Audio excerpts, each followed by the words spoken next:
गद्दारों ने गद्दारों से गद्दारी की। ये कौन कह रहा है ये आपको बताऊंगी। लेकिन ये कहा गया है पंजाब के कॉन्टेक्स्ट में, आम आदमी पार्टी के लिए। आम आदमी पार्टी के राज्यसभा के 7 सांसद बीजेपी में चले गए, 7 पंजाब से थे। लेकिन अब पंजाब की सरकार को किस तरह से खतरा है। भगवंत सिंह मान क्यों राष्ट्रपति द्रौपदी मुर्मू से मिलना चाहते हैं। वो पूरे विधायकों की टोली लेकर जाना चाहते थे, शक्ति प्रदर्शन करना चाहते थे, लेकिन राष्ट्रपति ने उनको मिलने के लिए बुलाया है। क्यों बेचैन हैं, क्यों परेशान हैं। अब जब 7 राज्यसभा सांसद जा चुके हैं तो ऐसा संभव नहीं हो सकता कि वो वापस आ जाएं, वो क्योंकि प्रक्रिया के तहत ही काम हुआ है। लेकिन फिर ये कोशिश क्यों कर रही है आम आदमी पार्टी, क्यों लगातार निशाना बना रही है। और क्या पंजाब से भी अरविंद केजरीवाल का राज खत्म होने वाला है। और ये बात अरविंद केजरीवाल को सबसे ज्यादा बेचैन कर रही है। इसीलिए अरविंद केजरीवाल ने भगवंत सिंह मान जो पंजाब के मुख्यमंत्री हैं उनको एक्टिव कर दिया है। विस्तार से आपको बताऊंगी इस वीडियो में। नमस्कार, बहुत बहुत स्वागत है आपका। आप देखना शुरू कर चुके हैं आयन भारत, आपके साथ मैं हूं डॉक्टर अर्चना सिंह। आम आदमी पार्टी के मुखिया अरविंद केजरीवाल के दिन बड़े बुरे चल रहे हैं। बेचारे शराब घोटाला मामले में लोअर कोर्ट से छूट गए, बिल्कुल तनातन आरोप मुक्त कर दिया गया। लेकिन हाई कोर्ट मामला तो जाएगा ही, और जाना था गया, नौटंकी चालू। दिक्कत लेकिन उनकी दूसरी है। अब उनकी दिल्ली में तो सरकार है नहीं, खुद तो विधायक भी नहीं, अपना चुनाव हार गए। अगर पंजाब की सत्ता चली गई तो अरविंद केजरीवाल का सारा ऐशो आराम खत्म हो जाएगा। और यकीन मानिए, अरविंद केजरीवाल वो नेता हैं जिनको ऐशो आराम में रहने की आदत है। वो सामान्य लोगों की तरह जीवन नहीं गुजार सकते। उन्होंने अभी जो अपना घर बनाया है, जो राष्ट्रीय पार्टी के अध्यक्ष होने के नाते उन्हें मिला है, वो देख लीजिए आप। उसकी फोटो प्रवेश सिंह वर्मा ने जारी की है। लेकिन अरविंद केजरीवाल ऐशो आराम में रहने के आदी हैं। अब खतरा पंजाब में क्या है। पंजाब के 65 सांसद छोड़ सकते हैं आम आदमी पार्टी के, बीजेपी में जा सकते हैं। ये बात पहले प्रताप सिंह बाजवा जो कांग्रेस पार्टी के नेता हैं उन्होंने कही थी, और अब कांग्रेस पार्टी के ही सांसद हैं गुरदासपुर से और पूर्व उप मुख्यमंत्री भी रह चुके हैं सुखजिंदर सिंह रंधावा। उन्होंने कहा है पंजाब सरकार संकट में है और पंजाब में राष्ट्रपति शासन लग सकता है, क्योंकि जो 65 विधायक हैं वो चले जाएंगे बीजेपी के साथ। अब ये बात मुझे हजम नहीं होती कि वाकई ऐसा होगा, क्योंकि भारी बहुमत से पंजाब में सरकार बनाई थी भगवंत सिंह मान ने। अरविंद केजरीवाल का क्या होगा। रंधावा कह रहे हैं कि पूर्व सीएम चरणजीत सिंह चन्नी, उनके समेत 4 कांग्रेसी सांसदों ने भी भाजपा में संपर्क होने की अफवाह फैलाई गई थी। मगर मैं बताना चाहता हूं कि कांग्रेस का कोई भी मौजूदा सांसद और विधायक पार्टी छोड़ने वाला नहीं। ये सब पार्टी कहती हैं जब तक चला नहीं जाता। यही कहते हैं। असम में चले गए उनके पार्टी के नेता, आखिरी समय तक वो मनाते रहे। तो जब तक नहीं जाता तब तक यही कहते हैं।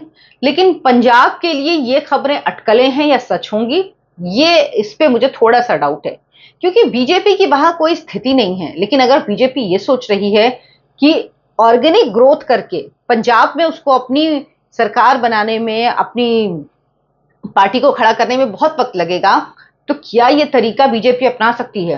क्योंकि 7 राज्यसभा सांसद जो बीजेपी में गए वो पंजाब से आते हैं। हालांकि आप कह सकते हैं कि उनके नाम पे 10 वोट भी नहीं मिलेगा किसी को, किसी को तो 1 वोट भी नहीं मिलेगा, ये स्थिति है। लेकिन उसके बावजूद भी क्या इन सांसदों के जरिए पंजाब के जो आम आदमी पार्टी के नेता हैं उनसे संपर्क किया जाएगा। क्योंकि संदीप पाठक वो पार्टी के ही संगठन के नेता हैं। उन्होंने पंजाब में हो, गुजरात में हो, या फिर आप कहिए दिल्ली में, उन्होंने पार्टी उन्होंने ही खड़ी की है, तो वो संगठन के आदमी हैं। राघव चड्ढा वहां टिकट डिस्ट्रीब्यूशन में थे ही, पिछले चुनाव में आप लोगों ने देखा ही था किस तरह से उनका ही सबसे ज्यादा ऊपर नाम था। तो अब क्या वाकई ऐसा कुछ होने वाला है पंजाब में, क्या वाकई ये स्थिति है। क्योंकि भगवंत सिंह मान राष्ट्रपति से मिलने जा रहे हैं। राष्ट्रपति से मिलने का क्या औचित्य है समझ में नहीं आया, क्योंकि अगर भाजपा में सांसद शामिल हो गए तो राष्ट्रपति इसमें प्रक्रिया के तहत हुआ है, वो कर दिया गया, वो नोटिफिकेशन जारी हो गया राज्यसभा के अध्यक्ष की तरफ से, तो अब उसमें कुछ नहीं हो सकता, और वो प्रक्रिया ही है। जितने जानकार हैं वो कह रहे हैं प्रक्रिया के अंतर्गत ही हुआ है। लेकिन क्या 65 विधायकों पर खतरा है। और भगवंत सिंह मान, आपको याद होगा जब ये 7 राज्यसभा सांसद गए तो भगवंत सिंह मान ने प्रेस कॉन्फ्रेंस में कहा था, अमित शाह को मैं चैलेंज करता हूं कि ताकत है तो मुझे खरीद के दिखाओ। राघव चड्ढा ने भी यही बोला था कि बीजेपी में इतनी ताकत नहीं, उनके पैसों में इतना दम नहीं कि मुझे खरीद लें। अब पैसों से खरीदा या किसी और तरीके से मुझे ही नहीं पता, ये मैं बिल्कुल नहीं कह रही हूँ कि पैसों से खरीदा, लेकिन भाई कब कौन पलटी मार जाए पता नहीं होता। और यहां तो एक एक कर सब जा रहे हैं, तो इस पार्टी के व्यक्तियों को तो सोच समझ के बोलना चाहिए। और भगवंत मान के लिए तो वैसे भी कहा जाता है कि वो अरविंद केजरीवाल से बड़ा परेशान है, अमित शाह से उनकी अच्छी कोऑर्डिनेशन है। अरविंद केजरीवाल तो उनको अपने कैब ड्राइवर की तरह इस्तेमाल करते हैं। बताइए क्या हैसियत अरविंद केजरीवाल की। और मुख्यमंत्री का हेलीकॉप्टर इस्तेमाल करते हैं जहां जाना होता है। पंजाब में दिल्ली चुनाव हारने के बाद वो परमानेंट पंजाबी शिफ्ट हो गए थे, ऐश की जिंदगी जी रहे थे, ऐश की जिंदगी जिसे कहते हैं। वो किस वजह से? पंजाब सरकार की वजह से। अगर पंजाब की सरकार चली गई या अगले चुनाव में नहीं आई तो अरविंद केजरीवाल मुश्किल में पड़ जाएंगे। अरविंद केजरीवाल जिनको राजशाही की आदत हो गई है, वो आम आदमी का चोगा पहनकर जो 2 साइज बड़ी शर्ट, जेब में 5 रुपए वाला पेन और फ्लोटर्स पहन के घूमते थे, उनका क्या होगा? जो 4 दीवारी के अंदर वो होते हैं वो बिल्कुल अलग तरह से हैं, जो उनका रहन सहन है, तो वो क्या होगा?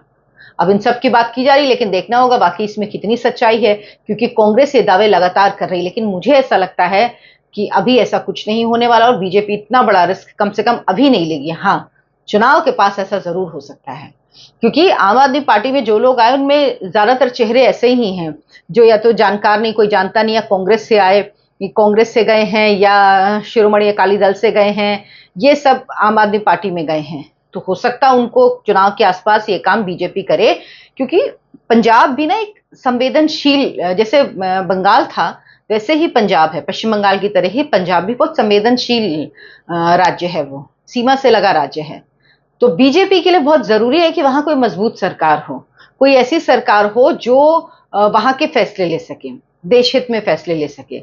और आम आदमी पार्टी सरकार के बारे में तो क्या क्या नहीं कहा गया, अरविंद केजरीवाल के बारे में तो क्या क्या नहीं कहा गया, मैं उसको फिर से दोहराऊंगी नहीं।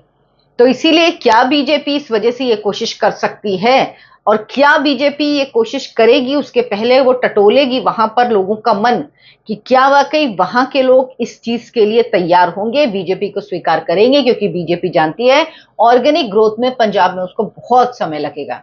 इसलिए देखिए कांग्रेस के नेता कितने आ गए उसके पास। तो क्या बीजेपी इनऑर्गेनिक ग्रोथ के लिए तैयार? क्योंकि ग्रोथ 2 तरह से होती है, ऑर्गेनिक ग्रोथ लॉन्ग टर्म होती है, इनऑर्गेनिक ग्रोथ आप फौरन लोगों को लेके पार्टी को बढ़ाते हो, फिर धीरे धीरे धीरे धीरे ऑर्गेनिक ग्रोथ आप करते हो। ये तरीका होता है, बीजेपी इसको अपनाती भी है, कई राज्यों में किया है। तो अब देखना होगा क्या होता है, जो भी होगा खबर तो आपको मिलती ही रहेगी। आपको ये वीडियो कैसा लगा मुझे कमेंट करके जरूर बताइएगा, और क्या भगवंत सिंह मान वाकई मुख्यमंत्री बने रहेंगे? अगर आप पंजाब से हैं तो जरूर बताइएगा। आप लोगों को क्या लगता है कि आम आदमी पार्टी की सरकार वापस आएगी, या बस ये आखिरी टर्म था और इसके बाद आम आदमी पार्टी को अलविदा कह देंगे पंजाब के लोग? जरूर कमेंट करके बताइएगा ताकि हमें भी पता लगे कि क्या सोचते हैं वहां के लोग। वीडियो को लाइक जरूर कीजिए, शेयर जरूर कीजिए, और हमारे चैनल आयन भारत को सब्सक्राइब कर लीजिए। धन्यवाद, नमस्कार।